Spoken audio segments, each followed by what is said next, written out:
சென்னையை அடுத்த பழவேற்காட்டில் கடல் அலையில் சிக்கி 16 வயதான திலக் பிரசன்னா என்ற சிறுவன் மாயமான நிலையில் பெற்றோர் கண்முன்னே அவர் அலையில் சிக்கி தத்தளித்த காட்சிகள் வெளியாகியுள்ளன.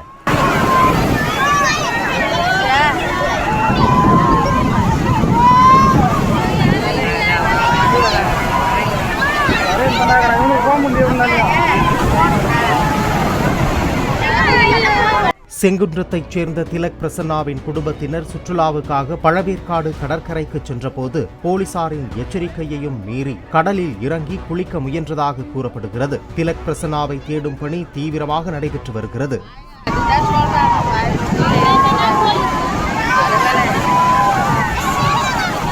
போயிட்டாங்க